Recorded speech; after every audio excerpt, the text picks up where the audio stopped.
Welcome back, guys. Pandia's class. It's the Brothers Geek Out podcast. It's episode 147. 147. Hope you guys are well and safe. G-Man here. We're at Mum's house today. We're going to have some dinner, chill, relax. But we've got so much to talk about. And if you guys have not seen it, then you're in for spoilers. So watch it, come back.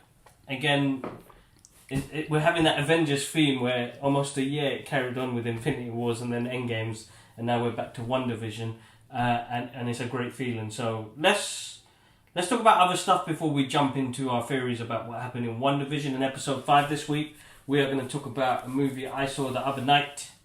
Actually, first of all, hold up. How you been, G? You alright? Yeah, I was waiting for that, bro. Yeah, I'm alright, man. I'm alright. My man's just getting straight into it. Yes, bro. I've been alright. It's been a good week, busy week.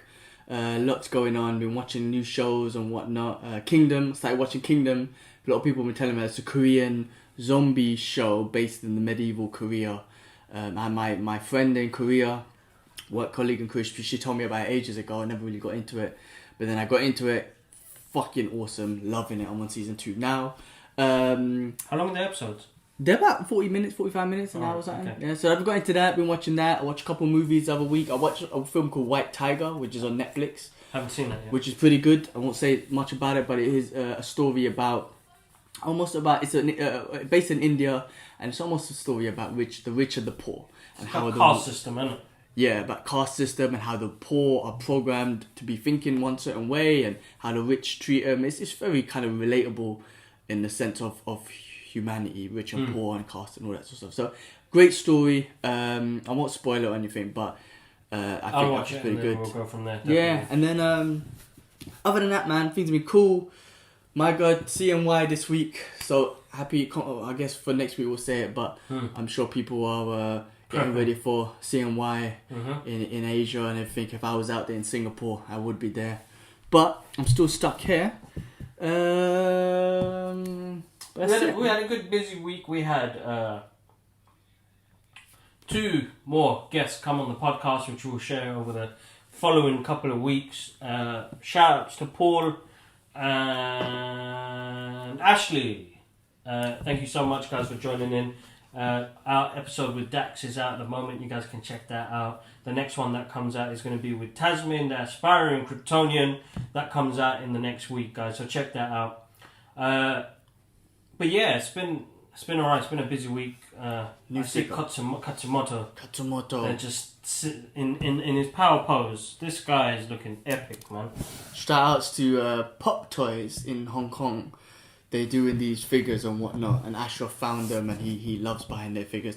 He bought Ogring, is that it? Tom Cruise, and now we just got Katsumoto from Last Samurai, one of our favourite movies. I still think it's such an underrated movie from everything. It is. I suppose people see the title of The Last Samurai and they don't... Listen, I don't know, you hear Tom Hanks, Last Samurai. Tom Cruise, yeah. Sorry, Tom Hanks. Shit. Man, if I got Tom Hanks, it probably would have got an Oscar, because that dude always gets an Oscar for any movie, but yeah. That's true. I need to find out more history on this. But anyway, listen, greatest soundtrack ever. To this day. Yeah, I've heard people say very ignorant shit, and I'm just like, forget it. I'm just saying that. Tom Cruise, no, it's a white guy, it's all this. I'm like, fuck, I don't want to hear it. Conversation's over. When I hear that, I'm like, don't watch it. You shouldn't watch it. Yeah. Don't watch it. With that mind frame, don't watch it. Or, forget about it anyway. Yeah. Big film, big product. Next one is, I can't pronounce his name, but it's like Oju or something. The guy with the...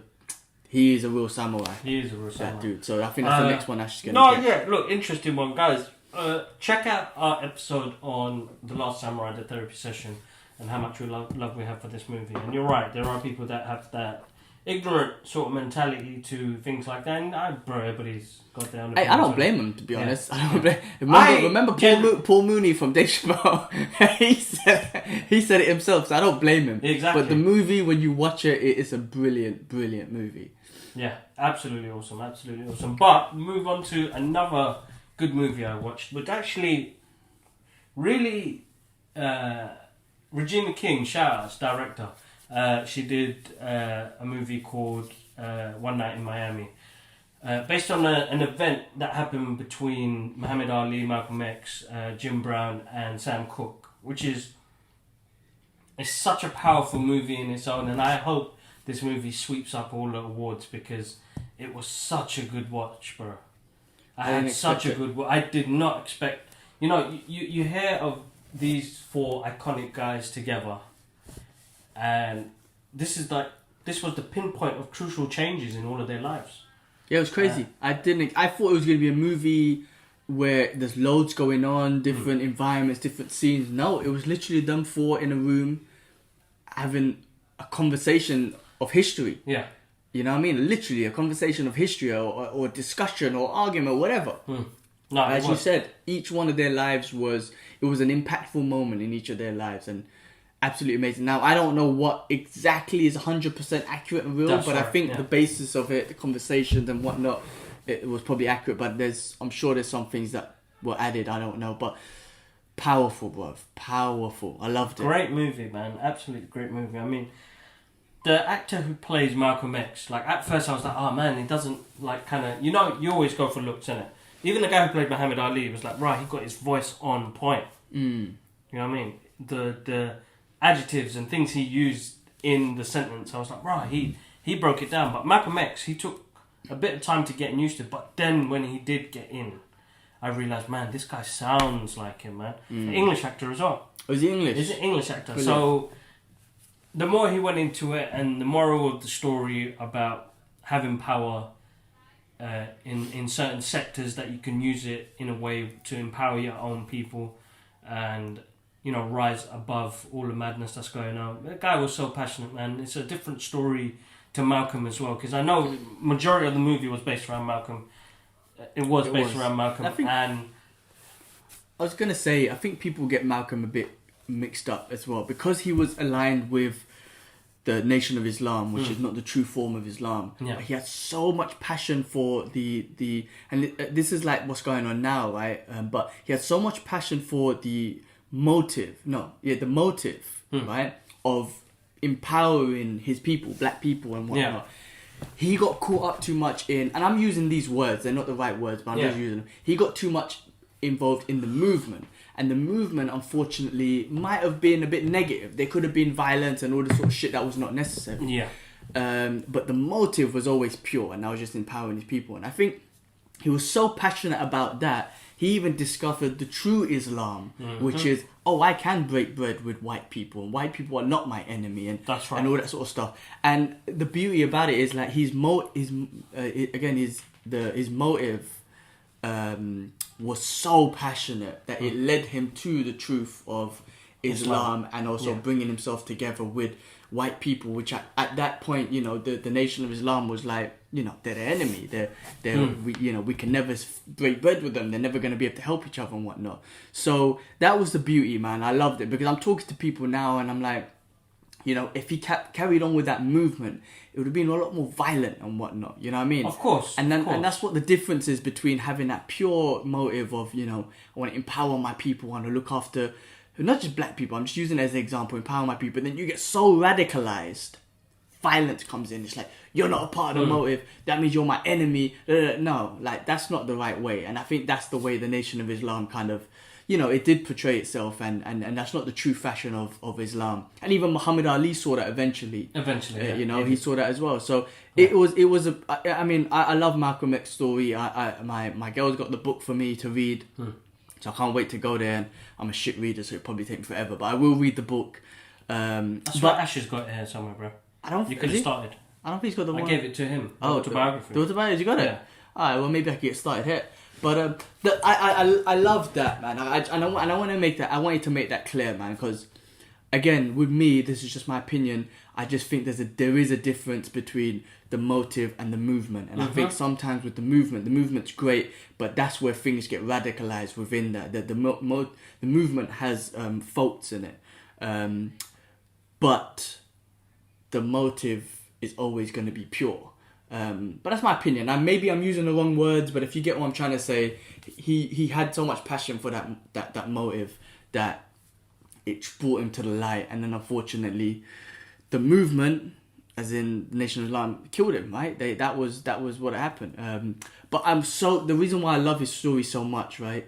At least he found the true Islam. At least he found, well, forget religion for a second, but at least he found pureness in humanity. That's white, right. black, brown, whatever it was, before he did die. No, of course. I think that's so much powerful, because when you see that kind of change, that's when you're like, because you love Malcolm X. But you know, when you, especially as a Muslim, when I do see it, I'm like, oh man, you're such a great person, and I get what you're coming from, and I support you so much. But that Nation of Islam is a little bit, and maybe I'm talking shit. Someone, if you know that I'm talking shit about the Nation of Islam, I'm not as educated as them. I'm just going on what I believe as a Muslim. So please forgive me if I'm saying something wrong, but I do just feel like, you know, when he transitioned onto Islam and then he got murdered straight after that, I just feel like, you know, praise Allah that he found truth in humanity. Of course, man. Like he, you know, like, bro, he brought me to tears in that movie, because that section where he was telling Jim Brown about, this was a crucial moment in his life as well, realizing that I'm following a dude who's more like worse than what we're trying to fight for. Yeah, exactly. So like, he just broke it down. There's a scene in there, guys, when you watch this movie, it's a must watch, it's a must tell people. It's a great story about these guys before a massive transition in each of their lives happened, you know what I mean? But he brought me to tears in one section where he was talking about how much it meant to him personally to get out there, but without all the madness that was going on. It's a shame that they did show a part of his paranoia that he was suffering towards the end of it, and it was upsetting, man, because you know, he saw a better way after. He knew it was, he knew the right way. And I that's why I say it's so relatable now, especially with just using the Black Lives Matter movement right now. I call, again, I might be using the wrong one, but I call it the Black Lives Matter motive, because we're all gonna back that motive no matter what, right? With the movement is when he's kind of been like, that's what I'm saying, if some things could go wrong, and that's where you always have bad apples, right? With whatever sect, Islam, Christian, whatever, you're gonna have bad apples, and that's why within that movement, if it's not controlled or whatever, people will do bad shit and they make the motive look bad. You know what I'm trying to say? Put negative impact on the motive of Black Lives Matter, but that's not the case.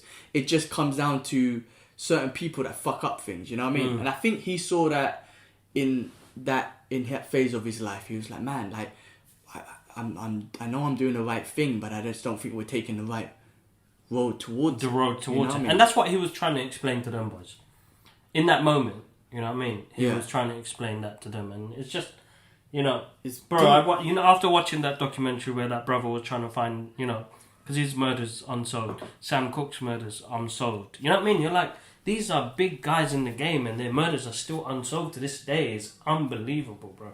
That's how you know, like, because there's another movie I watched, and how much the government play and people play in parts of this, and money, you know, money does that thing where you could get away with shit. Dark Waters with Mark Ruffalo. I didn't see that one. That, bro. Was he a journalist or something in that? Or? No, in that one he's a lawyer.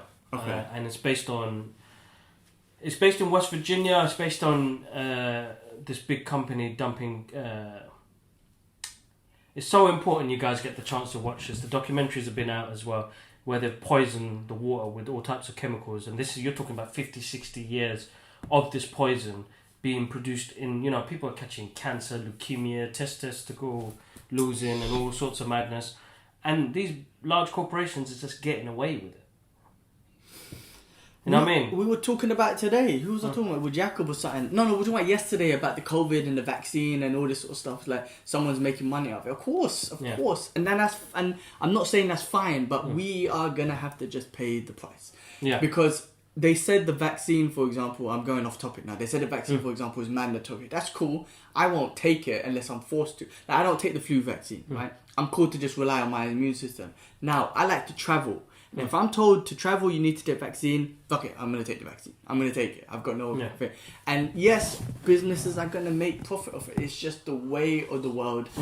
And that's just the way it is, man. Bro, this lawyer, to this day, is still battling for every person in that state. Movie. It's so good, bro, man. It's heartbreaking. because it's the reality we live in. They say 99% of humans carry this shit in our system. Fucking hell. Because it comes from, bro, everyday, like, plastic and non-stick items, stuff we used to cook food with. You know, it's in everything, in our jackets, bro. In the couch, in our clothing, it's in it. So, as we evolve as human beings, it's going to be embedded into our DNA as well. Jeez. It's crazy, man. Absolutely crazy. I've been waiting to watch that movie for a long time, so watch that. And, money, power, businesses. I don't care. Don't get me wrong, man. We all have our selfish ambitions to make money, look after our families, have our dreams, and buy these figures and whatnot. I get it, man. I get that side of it. But when you're endangering or putting other people's lives in danger, bro, they're some of them guys up there. I'm talking about billions, trillions. Yeah, it's cool. These kids were born deformed, bro. Their teeth were rotten, stained like black. And it's heartbreaking to see that, man.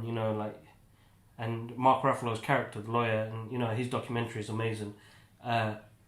He wanted to get his message across. Shout out to Mark Ruffalo for doing that movie. It's really good, man. I know he's a guy who does stuff like this and really pushes the message out there to the world. Because if they've got the medium to do that, then why not? Yeah, that was Malcolm X's main thing in that conversation that he was having with Sam Cooke and Muhammad Ali. It's like, I'm not forcing you to become Islam or whatnot. He preached that, but he was just talking about use your voice, and he was talking to Sam Cooke because he was the most popular with his music, right? And he was just like, all I'm saying is you have the most powerful voice out of all of us. Just use it. And then that inspired him to do that tune. What was it called? Sorry, Change is Gonna Come. Change is Gonna Come, which is an amazing epic tune from him, and that's all that Malcolm X was trying to say, and that's what people are trying to do now. But bro, I had this conversation today with these corporations or whatnot. There should be no poor people in this world. There should not be no poor people in this world. There should be no world hunger. Billionaires can pay it off like that, but they won't, right? Because it's just the way of the world. And I'm not going to blame them. It's governments and corruption and all this sort of shit. And as us human beings, it's always going to be poor people in the world, even during this COVID shit, bro. So many people go out of business, right? All these small businesses are suffering, the economy is suffering. All they could have done is say, guys, it's a global pandemic. Listen, government, we're going to talk to corporations and say, listen, corporations, don't charge rent to these people right now. Like, we're in a global pandemic, let's figure this out. But no, like, someone who's got a local business still has to pay rent. So what choice do they have? And then they lose their business and listen, you could stop, when you say stop the economy, you could just tell them companies don't charge rent right now. Just put stop on it. I don't know how that affects things economically, but I'm pretty sure, like, to just get rid of this virus and whatnot, or just during these lockdowns, you could have just saved people. Or government could have paid for their rent or something. I don't know, but... it's a whole bigger question with that, man. And, after watching the video that's been circulating with Uncle from the mosque who passed away, there's so much to it, bro. I don't know. There's something bigger going on. You know what I mean? But yeah. Yeah. We got deep. Yeah. Got deep. Always getting deep. Man. All right. Well, so that was a brilliant movie, anyway, man. One Night in Miami. If you haven't seen it, go 100% watch it. It's Dark definitely Waters as well. Dark Waters as well. I need to watch that one. I need to go into that one's good. Yesterday we watched a comedy just to lighten things up. We watched a comedy called Bad Trip. How was it?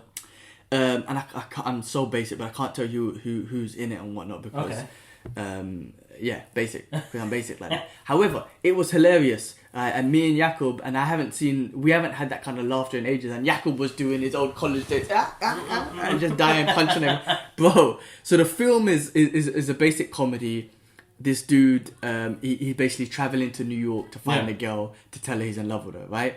That is the premise of the story. But as they go through the movie, it's a movie, but as they go to certain parts, they turn it into a prank show, for example, right? So, for example, he'll go into, I don't want to spoil it, but he'll do something, right? He goes into a bar, gets super drunk, and then falls over and smashes into box. Now, that's already been planned, but the general public or people who's been in the bar don't know that it's planned, right? Okay. But they pull it all in the movie as a part of it. So you're watching a movie of this story and this comedy, but then you're seeing these pranks that are being done.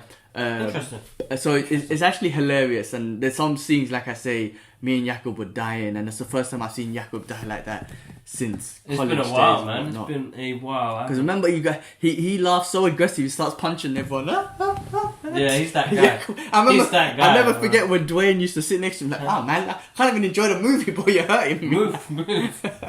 It was hilarious. Bless him. Bad Trip. Yeah, check it out. It's a comedy. I can't tell you any names, but it was hilarious.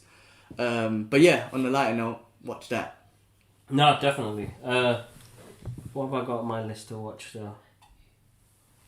I've got so much. I mean, I started The Crown, and now I'm going to have to finish it off. Now, interesting because some of it's real, some of it's dramatised. But it's getting a bit boring now. I'm on season 2. Season 3, and it's getting a bit basic now. Queen's got older.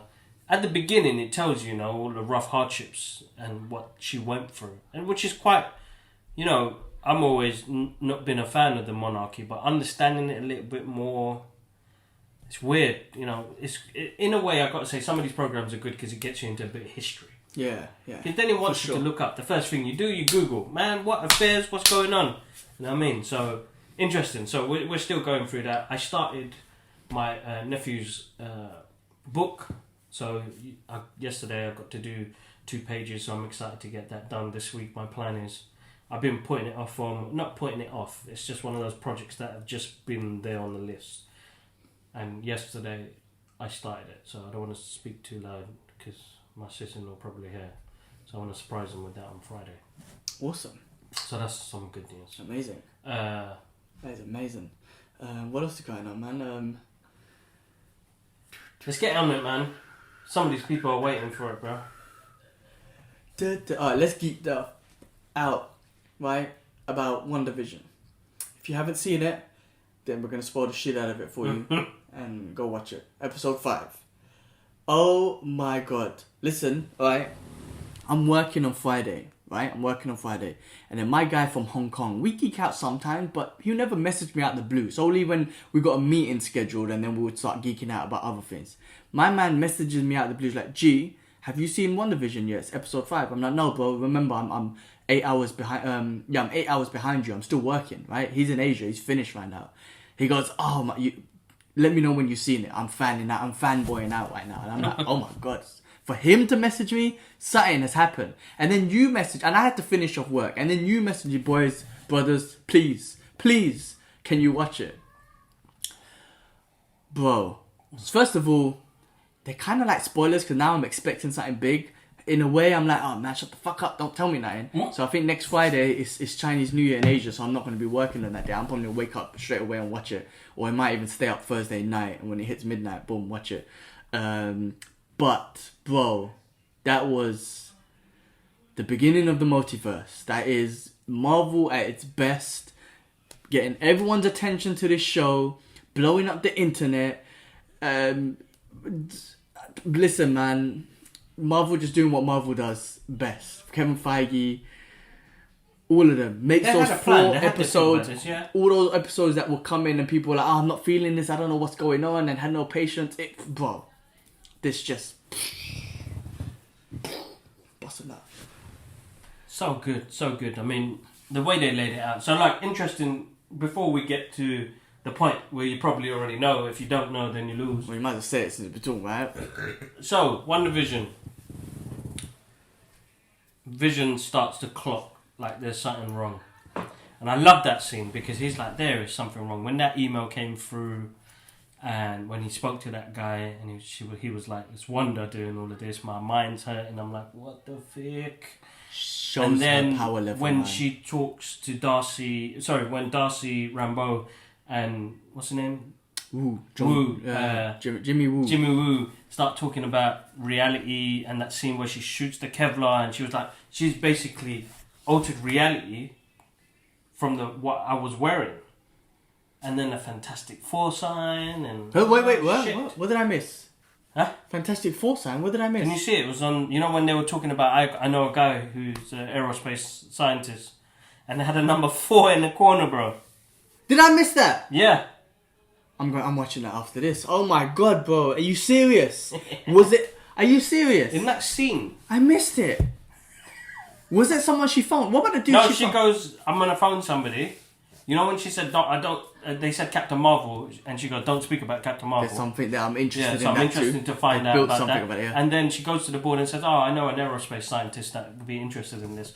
We could get something going. You know when they were talking about something getting into the place? And on the board it had like all these numbers, and it had a 4 in the Fantastic Four, and she was talking about Reed Richards, bro. Oh, I didn't even notice that, man. Jesus, that is... I'm going to watch it again, man. But that scene was epic as well, because they touched on how she is the strongest Avenger. Well, it's the power, because she's basically kidnapped like over 1,000 people in this little city, which was originally Eastview, not Westview, Jersey, and created her own alternate universe. I mean, it even shows her breaking into S.W.O.R.D. because S.H.I.E.L.D. is... That was a brilliant scene. Like basic now. S.W.O.R.D. is the new like S.H.I.E.L.D. You see Vision in different parts. She comes take him. So basically she's created this alternate reality where... Well, alternate dimension in there? I don't know, bro. She's created her own... I guess it's reality, man. I guess it's a reality because... Anything in there is based on... She's controlling all of them. She's controlling everything that's going on in there. And anything that comes in and out. And if you're going in, you're straight away under her control.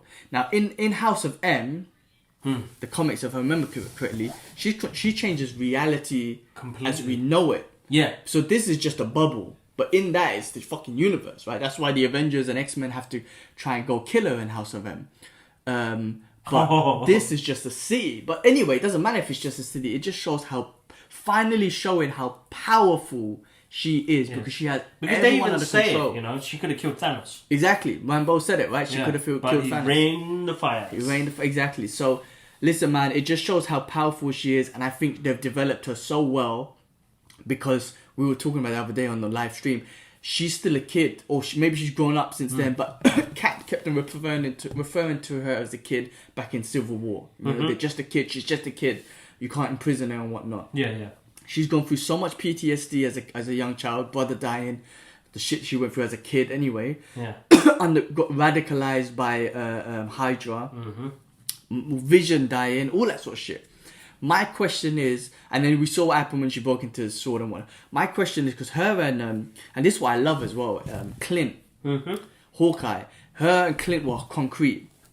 And in House of M, because I kind of done a recap as well, she kills him. She kills Clint. So that's why in the movie they made him kind of like, he was like her buddy, yeah. Yeah, like her guidance. Like, you're an Avenger now if you're coming out. You know what I mean? Yeah. So at the end of Endgame, it's kind of deep. So at the end of Endgames, remember they have their little moment again. And I'm like, this is deep. Because when I got a refresh of House of M, I'm like, oh my God, this is deep. That's why they done that in Avengers. Infinity War, I think. They made them two kind of close. Because it's kind of they're bringing elements from all the comic books, man. Like, they're bringing it in.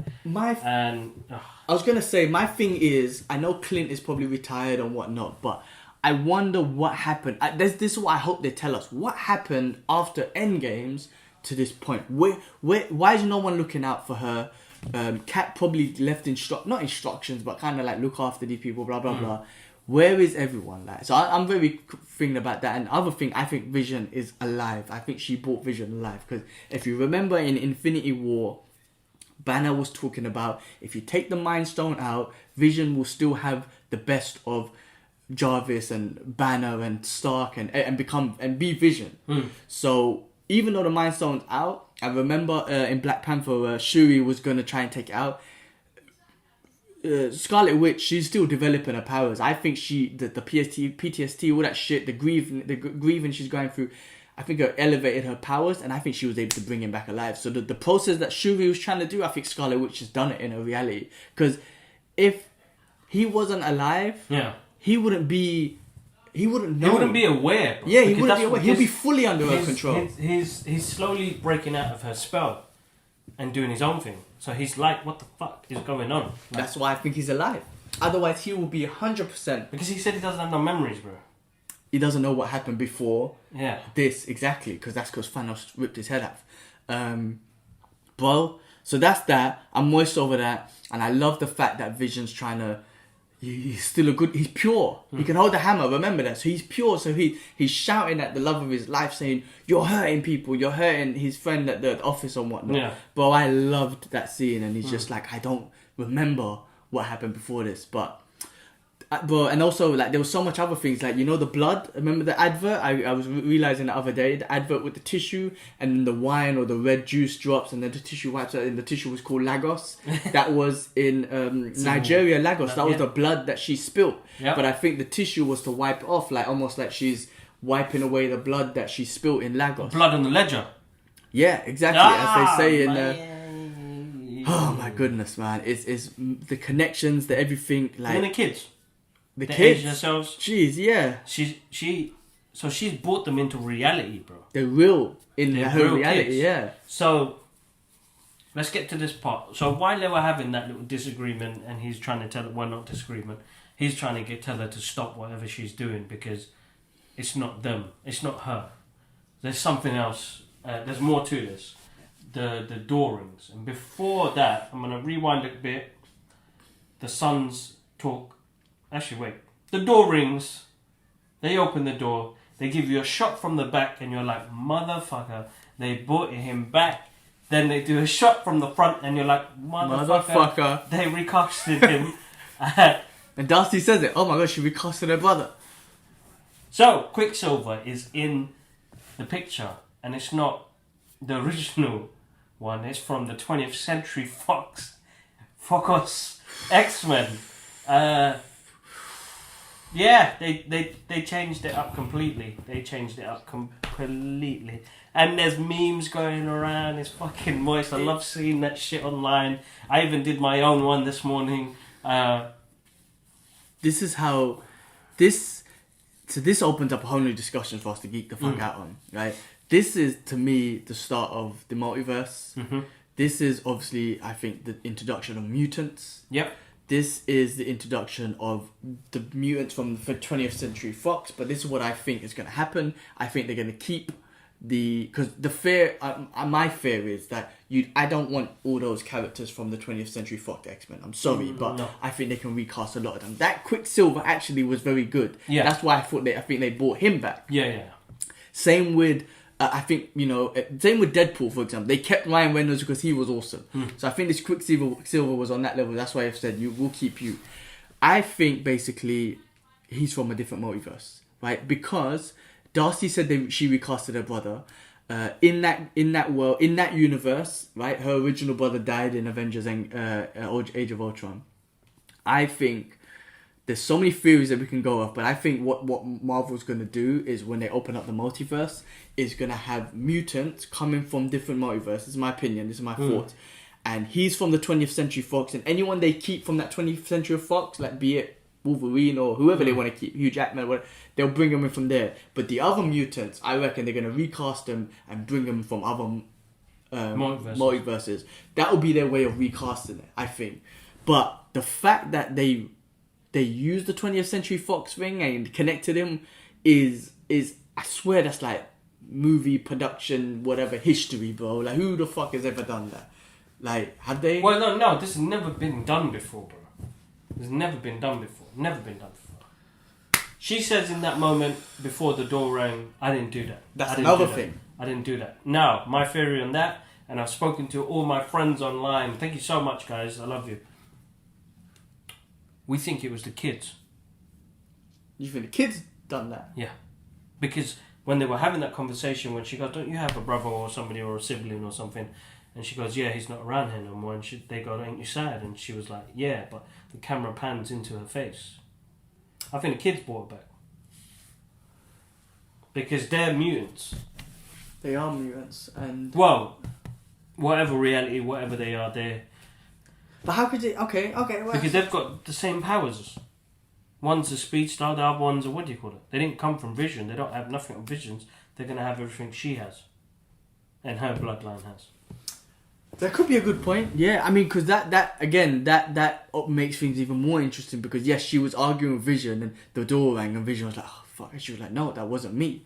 So that makes me think also, maybe it's the kids, but there's something else going on, because she had that scene when the drone went in, she came out Oh, she looked shit, like I forgot to speak about that. Yeah, she looked like the big evil in the program because she looked evil. Of course. Now, obviously, she didn't kill everyone, right? But she is not in a good place. She's never used her powers like that before. Exactly, never, and she would never do that to humans. Exactly. So think about how cautious she was in Civil War, when how devastated she was about what happened. Exactly. To this point now, where she flipped the guns on everyone. Like, she came out and said, you leave me alone, I'll leave you alone. She didn't hurt anyone, but she made an attempt to say, I could kill you. And that was like a homage scene from the first X-Men movie. Oh my god. That also, it's like, oh my god. And they do, I saw this today, they did this little clip where they used the clip from Magneto from Dark Phoenix in the train scene when he crushes the train and brings it, like he does this thing with his hand, and she does the same thing in that scene. What, the same hand movements? Yeah, it was like that, and she dashes it. And you're like, what the fuck? Man, listen, she looked... I don't think they're going to make her evil in these movies, but I think they're going to just kind of cross that. Well, no, I think, as we said last week, bro, we're going to get a few more episodes of this alternate reality that she's created in reality. This is going to introduce Doctor Strange, and it's going to go into his film, but it opens up the Spider-Man universe as well. This is crazy. And also, notice this episode was 40 minutes, so we're getting a bit more longer, which is great. Oh, yes. And also, I think, I agree with you. I'm going to watch it again, yeah? I'm watching it again. I want to see that 4, bro. Yeah? Let's watch it today. I don't think... Excuse me. I think what you said is right. I think Doctor Strange will show up at the end. I've got so many other theories in my head. I think maybe... Again, someone else is fucking around with the multiverse. I have a theory on Baron Mordo. Mm-hmm. Remember at the end of his movie, because this is linking to Doctor Strange too, a multiverse. That's called the multiverse. Yeah. I got a feeling Baron Mordo. Remember at the end of Doctor Strange, he said there was too many sorcerers, and when you took that guy's power, he got power. Remember that Jet Li movie, the one. There can only be one. Yeah.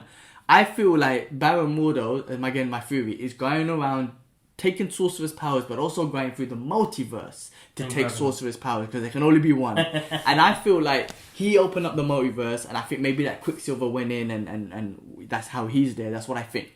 But I think that's one of my theories. The other theory is there is a big bad, be it Mephisto or something like that, who is creating multiverses and whatnot to bring him. I honestly think that Quicksilver is from a multiverse.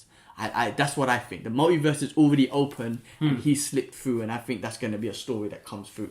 Or, if that's not the case, the other theory is, this is what another theory is, yes, maybe she goes fucked up in this, right? And maybe she is just about to change reality as what we know it, right? Not just the town, maybe she takes over the whole world, right? Nobody can fuck with her, so they get in Strange, right? Because he's the only one that might be able to do something. And as you were saying, maybe he comes in through a portal, drags her through the portal, they're fighting, elbows and shit, and then something happens with their powers, and that releases the multiverse within the portal, and they go somewhere. I don't know, making up shit. I love it. I love the fact that this show makes us think of that sort of stuff, because we clearly don't know what the fuck is going on. But they've set it up in such a way that we're making it up ourselves, and because we've got so much of the comic books to go off, and Doctor Strange and all this sort of stuff, we're just like we're designing it in our head, and exactly it's exciting to us, and whatever they give us is also going to be exciting. It's fucking amazing, bro. Marvel's man, absolutely awesome. Moist. Absolutely I'm too awesome. moist right now. Same here. Alright, man, I think we covered so much. I think we could go on for another hour talking about this. We could definitely, but I think we should, guys. Thank you for the comments, and there's new subscribers to the channel, bro. Awesome, thank you, guys. So massive thank you. I'm gonna try and let this do its own work, and if you guys do like it, then we do appreciate the comments and the likes and the pushing of the button of the subscribe button and the notification, because it means loads to us, and it grows the channel, and more people get to see our thoughts on what we love, pop culture, and SoundCloud, iTunes, Spotify. You can check us there. But no, I think we leave it there. Yeah, man. Otherwise, I could talk for another hour about what I think. We both can talk about another hour what we think could happen. So, hey, next Friday, man, we got so much to watch. But yes, let's leave it there, man. We can geek out. We Cool. can geek out so much. Guys, check out the conversation we have with Dax. It's very inspiring to hear his story. The link's in the bottom. Check Click it on out. that link on that bottom. Check it out. And Click look, on it. appreciate everyone's thoughts, man, and everyone's support, and hearing us geek the fuck out. Alright, guys. One love. Peace. Peace.